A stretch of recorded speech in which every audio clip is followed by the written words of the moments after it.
শায়েস্তাগঞ্জ থানা এলাকায় আমাদের এক জুলাই আন্দোলনকারী ভাইকে অন্যায়ভাবে গ্রেফতার করায় থানা প্রশাসনের সাথে কথা বলার প্রাক্কালে উত্তেজনাকর পরিস্থিতিতে আমার মুখ ফসকে অসাবধানতা বশত একটি স্লিপ অফ টাংকে কেন্দ্র করে দেশবাসীর নিকট একটি ভুল বার্তা পৌঁছার উপক্রম হওয়ায় প্রকৃত তথ্য দেশবাসীর নিকট তুলে ধরার জন্য আজকে আপনাদের সামনে হাজির হয়েছি। মূলত গতকাল আমি উক্ত সংশ্লিষ্ট থানাতে শুধুমাত্র গিয়েছিলাম আমার একজন জুলাই সহযোদ্ধাকে বাঁচানোর জন্য, যাকে ভুল তথ্যের ভিত্তিতে ডেভিল আখ্যা দিয়ে থানায় নিয়ে যাওয়া হয়েছিল।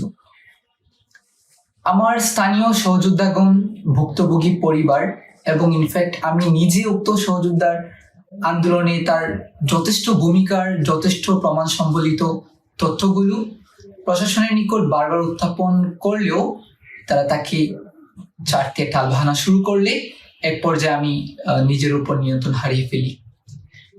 কারণ আমার কাছে তখন একটা বিষয় মুখ্য মনে হয়েছিল যে ছেলেটি আমার সাথে আন্দোলন করেছে, যে ছেলেটি আমার সাথে একই সারিতে দাঁড়িয়ে ফাইট করেছে, সেই ছেলের সাথে এভাবে অন্যায় করা হবে, এটা অন্তত আমি মেনে নিতে পারি নাই। এবং মূলত আমি বুঝাতে চেয়েছিলাম যে আমরা জুলাই গণঅভ্যুত্থানে আমরা হবিগঞ্জের জুলাই যোদ্ধারা, হবিগঞ্জের শান্তিপ্রিয় মানুষদেরকে সাথে নিয়ে হবিগঞ্জের থানাগুলোকে এবং সরকারি স্থাপনা সমূহ নিরাপদ ও অক্ষত রাখার ভূমিকা আমরা পালন করেছি। অপরদিকে সেই বেদনাদায়ক অধ্যায় ঐতিহাসিক 5ই আগস্ট আমি সহ আমার হবিগঞ্জের সকল সহযোদ্ধারা, তখন আমরা হবিগঞ্জের টাউন হলে বিজয় মিছিল চলাকালীন সময় জানতে পারি যে বানিয়াচংয়ের মাটিতে আমার 9 জন ভাইকে এসআই সন্তোষের নেতৃত্বে গণহত্যা করা হয়েছে। এবং সেখানে শুধুমাত্র প্রাপ্তবয়স্কদের নয়, বরং 12 বছরের ছোট্ট শিশু শহীদ হাসানকেও নিষ্ঠুরভাবে হত্যা করা হয়েছিল, যার বিচার আজও আমরা পাইনি।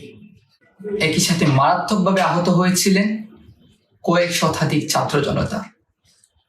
অতঃপর সেই 17 বছরের নিপীড়ন, নিষ্পেষণ আর একসাথে 9 জন ভাইকে হারানোর বেদনায় নিপীড়িত স্থানীয় জনতা গণপ্রতিরোধ গড়ে তুললে হাজার হাজার জনতা দীর্ঘ সঞ্চিত ক্ষোভের বহিঃপ্রকাশ ঘটিয়ে প্রতিবাদের এক অনির্বাচ্য বিস্ফোরণ ঘটান।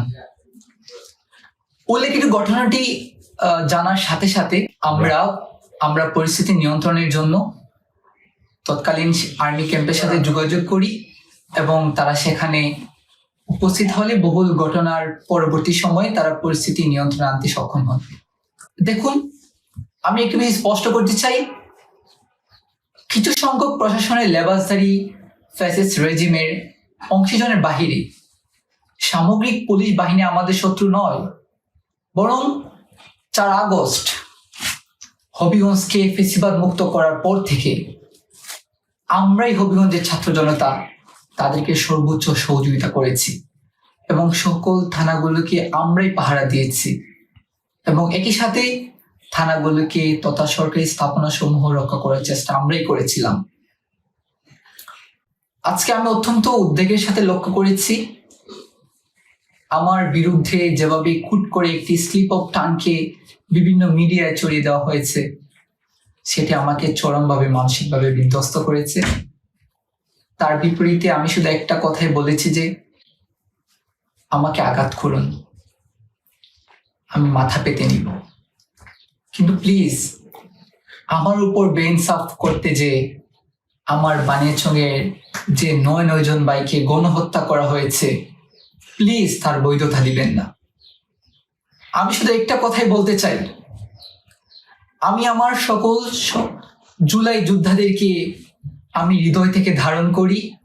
সেই জায়গা থেকেই আমি যখন শুনতে পেরেছিলাম আমার এক সহযোদ্ধাকে অন্যায়ভাবে ডেভিল আখ্যা দিয়ে গ্রেফতার করা হয়েছে বা আমার এক সহযোদ্ধাকে এভাবে ট্যাগিং করে ডেভিল আখ্যা দিয়ে গ্রেফতার করা হবে, এটা অন্তত আমি মেনে নিতে পারি না। এবং আরো উদ্বেগের বিষয় হচ্ছে পূর্বে উক্ত ঘটনায় উক্ত থানায় তিনজন আন্দোলনকারী ভাইদের সাথে একই ঘটনা হয়েছে এবং যার একজন ভাইকে আমরা এখনো কারাগার থেকে মুক্ত করতে পারিনি। পরিশেষে উক্ত পরিস্থিতিতে আমার স্লিপ অফ টাং হওয়ায় আমি দেশবাসী এবং সংশ্লিষ্ট সকলের নিকট দুঃখ প্রকাশ করছি। এই বিপর্যস্ত অবস্থায় যারা আমার পাশে দাঁড়িয়েছেন তাদের প্রতি আমি চিরকৃতজ্ঞ। আপনাদের ঋণ আমি কখনোই শোধ করতে পারবো না।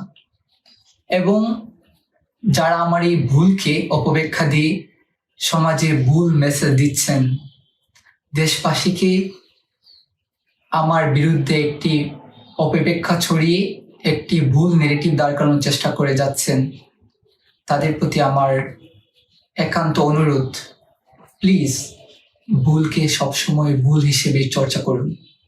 এর বাইরে আমার আর কিচ্ছু বলার নেই।